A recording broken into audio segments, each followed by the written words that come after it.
बिहार में कोचिंग्स कब खुलेगी? अभी सभी स्टूडेंट्स के जहन में ये सवाल है। अगर आप स्टूडेंट हैं तो आप भी परेशान होंगे ना कि आपके कोचिंग्स कब खुलेंगे।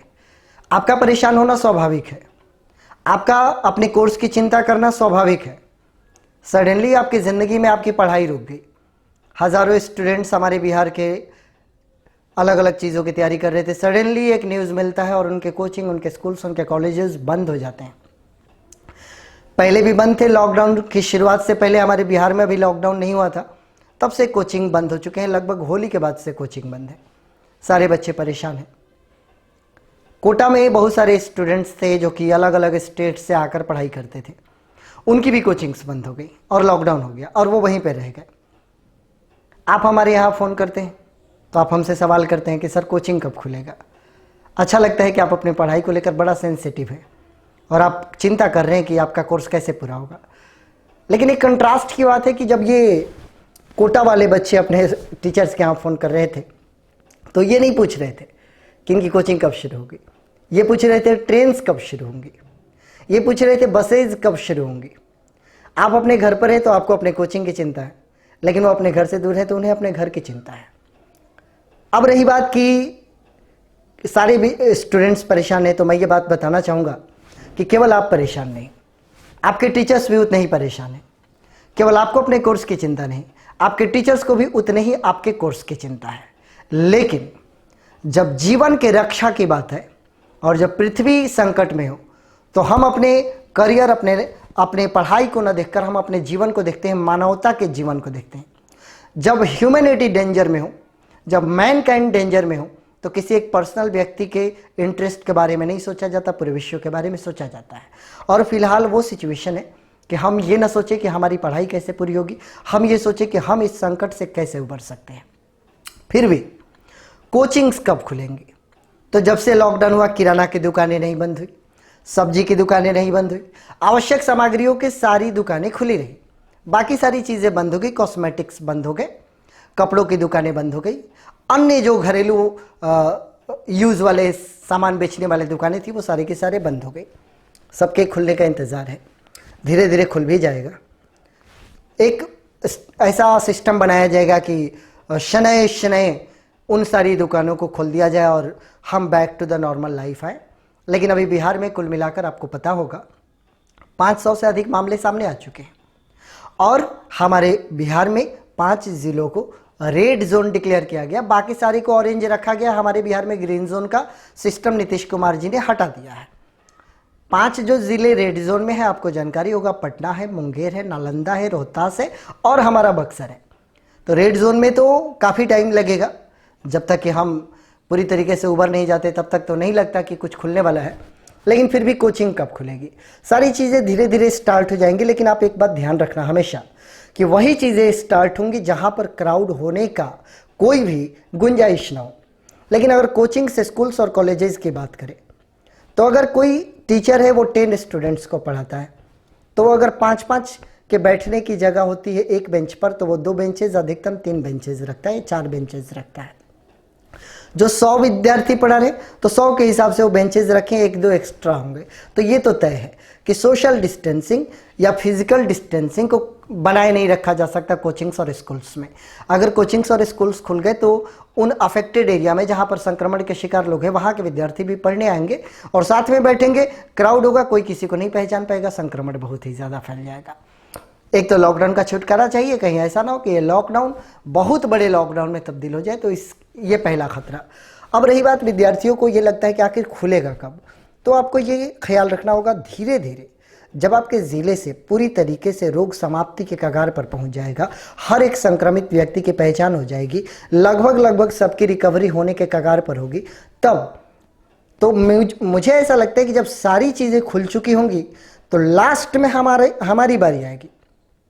हम टीचर्स और स्टूडेंट्स की मुलाकात सबसे लास्ट में होने वाली है। इतना आसान नहीं होगा हमारा मिलना। अब आपको लगता है कि हमारा एग्ज़ाम कैसे होगा, इतने महीने जो वेस्ट हो गए। सही बात है, आपकी चिंता एकदम स्वाभाविक है। तो मुझे ऐसा लगता है कि गवर्नमेंट कुछ ना कुछ आपके कोर्स के लिए अवश्य करेगा।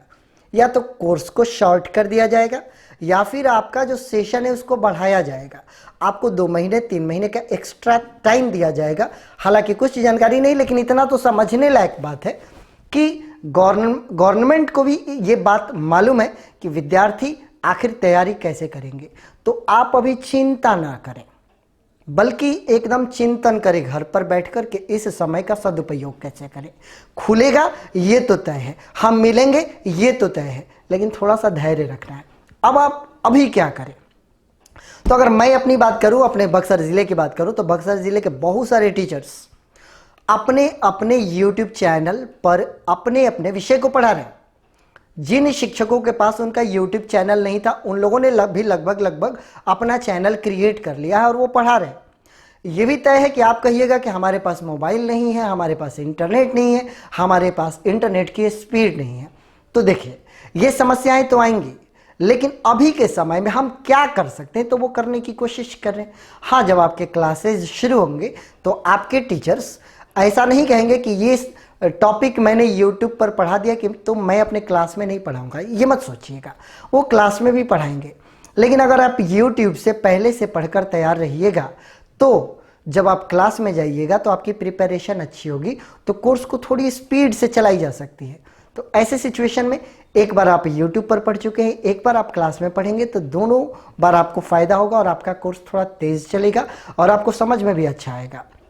तो अगर आप जिन शिक्षकों के यहाँ पढ़ते हैं, खासतौर से इंटरमीडिएट के स्टूडेंट्स को हम लोग पढ़ाते हैं, मैं डुमरांव का रहने वाला हूँ और मैं सारे स्टूडेंट्स की परेशानी और टीचर्स की परेशानी को समझ सकता हूँ। तो जिन जिन शिक्षकों के यहाँ पढ़ते हैं उनको आप रिक्वेस्ट कीजिए कि कुछ एक टॉपिक्स कुछ वीडियोज़ में बनाकर अभी डालें ताकि आपको हेल्प मिले। अगर मैं अपने डुमरांव के शिक्षकों की बात करूं तो ऑलरेडी मैं तो बहुत दिनों से अपने YouTube चैनल पर कुछ ना कुछ पढ़ाते रहता हूं। अभी हाल फिलहाल से मैंने इंटरमीडिएट के सिलेबस को डालने शुरू किए हैं। इसके लिए बजाते मैंने अपने चैनल पर एक प्लेलिस्ट तैयार कर रखा है 12th इंग्लिश के माध्यम से, उस चैनल को आप विजिट कर सकते हैं। अगर मैं डुमरांव के और भी शिक्षकों की बात करूं तो इंग्लिश में हमारे मित्र जितेश कुमार भी अपने बच्चों को पढ़ा रहे हैं। संतोष कुमार जी जो इंग्लिश पढ़ाते हैं वो भी अपने बच्चों को पढ़ाने की शुरुआत करने वाले हैं। अगर मैं संतोष यादव की बात करूं जो कि फिजिक्स पढ़ाते हैं डुमरांव में, उन्होंने भी शुरुआत कर रखी है। अगर मैं रजनीश दुबे की बात करूं जो कि मैथमेटिक्स पढ़ाते हैं, उन्होंने भी शुरुआत कर रखी है। अगर मैं फिजिक्स टीचर सन्नी वर्मा की बात करूं तो वो भी अब शुरुआत करने वाले हैं। अन्य शिक्षकों में AK यादव जो मैथ्स पढ़ाते हैं उन्होंने भी शुरुआत कर रखी है। और भी बहुत सारे शिक्षक हैं हमारे यहाँ जिनके बारे में मुझे पूरी जानकारी नहीं कि किन किन शिक्षकों ने YouTube पर पढ़ाना शुरू कर रखा है। जिनके वीडियोज़ मैंने देखे अभी तक उनके बारे में मैं बता रहा हूँ। कंपटीशन फील्ड में अगर बात करें तो लुसेंट के प्रकाश जी, DCC के विश्वजीत पाठक जी, और अगर मैं गुरुमंत्र क्लासेस की बात करूं इंटरमीडिएट के मैथ्स पढ़ाने वाले SN मिश्रा जी, इन लोगों ने अपने YouTube चैनल पर पढ़ाना शुरू कर दिया है। अब अगर मैं किसी के नाम नहीं बता रहा हूं तो इसका मतलब ये हुआ कि अभी मुझे याद नहीं आ रहा। आप अपने शिक्षक से कंसल्ट कीजिए और उनसे ये कहिए कि कुछ विशेष टॉपिक्स पर, अब ऐसा टॉपिक नहीं जो कि कोई पढ़ने लायक ही नहीं हो, कुछ अच्छे टॉपिक्स पर वो वीडियोज़ बनाएं, वो डालें और आप पढ़ें। एक और फ़ायदा विद्यार्थियों को मिलेगा, अगर आप अलग अलग शिक्षकों की पढ़ाई भी पढ़ना चाहते हैं तो आपके पास अच्छा मौका होगा। अगर आप मेरे इंग्लिश के स्टूडेंट हैं तो अन्य टीचर्स की भी इंग्लिश आप पढ़ सकते हैं। अगर अन्य टीचर्स के इंग्लिश के स्टूडेंट्स हैं वो मेरी इंग्लिश भी पढ़ सकते हैं। सिमिलरली वो लागू होता है मैथ्स और फिजिक्स पर। तो आपके पास एक अच्छा चांस है इस लॉकडाउन के दौरान इन तमाम शिक्षकों को देखने का, इनकी बताई गई बातों को सीखने का, इनके अलग अलग टेक्निक से किसी टॉपिक को समझने का। तो कोचिंग जब खुलेंगी तब खुलेंगी और कुछ ना कुछ आपके साथ उपाय ज़रूर होगा। एकदम मत घबराइएगा। हम सारे शिक्षक, इनफैक्ट बिहार के सारे शिक्षक हम आपके साथ हैं और कुछ ना कुछ आपके साथ अवश्य होगा। आपके साथ नाइंसाफ़ी नहीं होगी।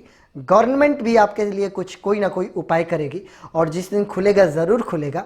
फिलहाल बचे हुए टाइम में जहाँ पर something is better than nothing, जहाँ पर कुछ नहीं हो, अगर कुछ यूट्यूब पर आपको मिलता है तो उसका सदुपयोग करें, उसकी तैयारी करें और एक दिन मुलाकात हमारी ज़रूर होगी। ये बुरा दौर है, गुजर जाएगा और वो दिन भी लौट कर आएगा जब हम आपकी निगाहों के सामने होंगे, आप हमारी निगाहों के सामने होंगे।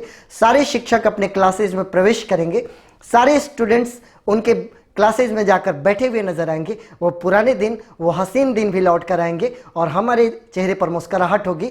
ईश्वर की कृपा रहेगी। ईश्वर से प्रार्थना कीजिए कि वो पुराने दिन लौट कर आए। हम फिर मिलेंगे, हम हारेंगे नहीं, हम जीतेंगे। ये कोरोना पराजित होगा और हमारी शिक्षा का स्तर एक दिन उसी लेवल पर पहुंचेगा और हम फिर से पढ़ते हुए नजर आएंगे। ईश्वर आपको सुरक्षित रखे, स्वस्थ रखे। धन्यवाद।